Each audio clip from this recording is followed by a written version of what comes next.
असलामुअलैकुम प्यारे दोस्तों, क्या हाल है जी। तुम वेखदे पे हो मेरा यूट्यूब चैनल गाल मुहाड़ ते मैं तुहाडा होस्ट अब्दुल मालिक मिराली। अच्छा, अज बजाए कोई चीज़ विखाण देना, अज को 2 मिनट गल्लां कर लईए। अज मेहमान हन कुछ आए हुए सादा लो बंदे, यानी देहाती बंदे, कुछ बिहाड़ी दे, कुछ शोरकोट साइड दे, ते हुणे इत्थों उठन ते तबसरा करते पे हैं गल्लां बई नवाज शरीफ, नून लीग दी हुकूमत, शहबाज शरीफ दी ते मरीम नवाज दी बड़े काम करेंदी पई है। वो बिहाड़ी वाले आखे जी साढ़े अल बड़े काम हो रहे हैं, खास कर है जेड़े बाजारां दे विचों सफाई होंदी पई है नाजायज़ तजावीज़ात दी। एक दसिया जी है जेड़ा कूड़ा क्रिकेट चाहिए पैन जी, ये बड़ी सफाई होंदी पई है। एक कहन लगा जी रोड बनते पैन जी, ये बड़ी सफाई होंदी पई है जी। रोड जेड़े बनते पैन त्रुट्टे भज्जे हुए रोड, ते आवाम बड़ी तंग आई जी। ते रोड बनते पैन जी, ये बड़ा फायदा होंदा पाया। ते इस तरीके यानी शोरकोट वाले दसिया जी साडा कबीर वाले तो लैके ते झंग तक रोड बनता पाया जी। वैसे बनना तो वन वे चाहिए, जितनी ट्रैफिक है उत्ते और जितने एक्सीडेंट होंदे। चलो यही काफ़ी है जेड़ा कारपेट बनता पाया हाईवे, यही काफ़ी है। वैसे मैं वेख्या जाए तो मेरा सफ़र ही ज़्यादा इस साइड पर होंदा है, क्योंकि बरादरी है उस साइड पर। वेख्या जाए तो ये वन वे ही बनना चाहिए है, कबीर वाला तो लैके झंग तक।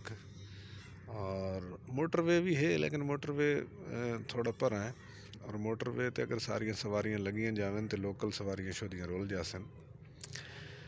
लेकिन मैं उम्मीद करना कि आने वाले दौर इसनू वन वे किया जाए। अगर माणी सियाल बाईपास चौक तो लैके कबीर वाले तक, ते कबीर वाले तो झंग तक, और कबीर वाला तो खानेवाल तक, इनू वन वे होना चाहिए।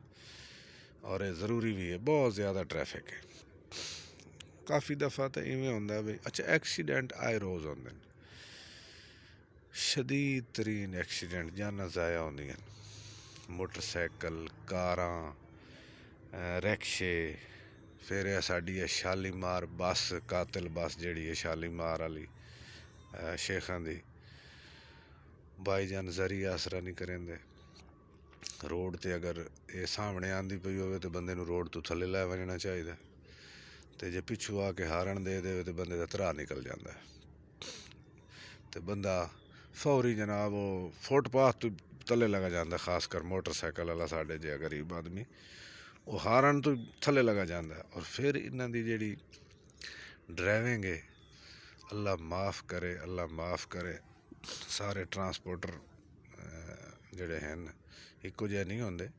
बहरहाल ये तो कोई जड़ा ना जी ठीक साढ़े रोड ते ना कबीर वाला शहर हो या ये माणी सियाल तो लैके या शोरकोट तक इस कातल बासे का नाम रखे हुए ने। अच्छा, गल दूए पासे टुर गई, कातल बास की आ गया, वे जिक्र हो गया। इन्हें रोडा नू वन वे होना चाहिए। अच्छा, शोरकोट वाले दसिया भी रोड बनते पैन जी, रोड त्रुटे पैन तो साढ़े बड़े रोड बनते पैन। वो मैं उन्होंने फिर एक गल दसी, मैं आख्या यार वाकया ही जदा भी नून लीग दी हुकूमत आई है ना मुल्क च, उदन ही मुल्क च काम होया है। वो चाहे रोड दा होवे, रोड दे हवाले नाल होवे, चाहे बिजली दे हवाले नाल होवे, चाहे मकसद को गैस दे हवाले नाल होवे। ते ये जदन भी ये काम होए ना जी, ये इसे दौर च काम होए। फिर उन्हें खुद मैनू कहन लगे जी ज़रा चेक करो यदा इमरान खान का दौर। एक कहन लगा असी 600 रुपये किलो घ्यो लिया, एक कहन लगा जी असी डीजल इवें लिया, पेट्रोल इवें लिया, दालां इवें लियाँ, सानू याद हैं जी। तो वो मैं आख्या यार सानू भी याद है एक एक चीज़। जेड़ा बंदा काम करना चाहता ना जी, कोई हुकूमत हो, पीपल्स पार्टी हो, नून लीग हो, तरीके इंसाफ हो, जमीयत हो, कोई हो, ਜਿਹੜੀਆਂ ਸਾਡੇ ਮੁਲਕ ਦੀਆਂ ਵੱਡੀਆਂ ਜਮਾਤਾਂ ਹਨ, PTI ਹੋਵੇ, ਇਹ ਬਾਈ ਜੀ ਕੰਮ ਹੁੰਦੇ ਨੇ ਕੰਮ ਕਰਨ ਨਾਲ, ਜ਼ਬਾਨੀ ਜਮ੍ਹਾਂ ਖਰਚ ਨਹੀਂ ਹੁੰਦੇ। ਇਹ ਬਾਕੀ ਲੋਕ ਜ਼ਬਾਨੀ ਜਮ੍ਹਾਂ ਖਰਚ ਵਾਲੇ ਹਨ, ਕਿਸੇ ਨੂੰ ਉੱਪਰ ਉਠਾ ਦੇਣਾ ਤੇ ਕਿਸੇ ਨੂੰ ਇਹ ਕਰ ਦੇਣਾ, ਤੇ ਮਾਯੂਸ ਨਹੀਂ ਹੋਣਾ, ਤੇ ਤੁਸੀਂ ਖਲੇ ਰਹੋ ਤੇ ਲਗੇ ਰਹੋ, ਤੇ ਇਹ ਹੋ ਗਿਆ ਤੇ ਉਹ ਹੋ ਗਿਆ, ਤੇ ਹੋਇਆ ਕੱਖ ਨਾ ਭਾਈਜਾਨ। 3.5 ਸਾਲ ਮੈਨੂੰ ਬੜਾ ਯਾਦ ਹੈ, ਖਾਦ ਲੈਣੀ ਵੀ ਜਿਹੜੀ ਹੈ ਨਾ ਬੜੀ ਮੁਸ਼ਕਿਲ ਆਈ, ਖਾਦ ਲੈਣੀ ਬੜੀ ਮੁਸ਼ਕਿਲ ਆਈ। ਇੱਕ ਬੋਰੀ ਦੀ ਨਜ਼ਰ ਆਵਾਮ ਜ਼ਲੀਲ ਹੁੰਦੀ ਆਈ। ਚਲੋ ਵਿਲਾਗ ਜ਼ਰਾ ਜ਼ਿਆਦਾ ਲੰਬਾ ਹੋ ਗਿਆ, ਫਿਰ ਸਹੀ। ਚੈਨਲ ਨੂੰ ਸਬਸਕ੍ਰਾइब करो तो घंटी के बटन में दबाइशो, आने वाली हर वीडियो ਤੁਹਾਡੇ ਤੱਕ बर वक्त पहुँच सकेगी। अल्लाह हाफिज़, थैंक यू।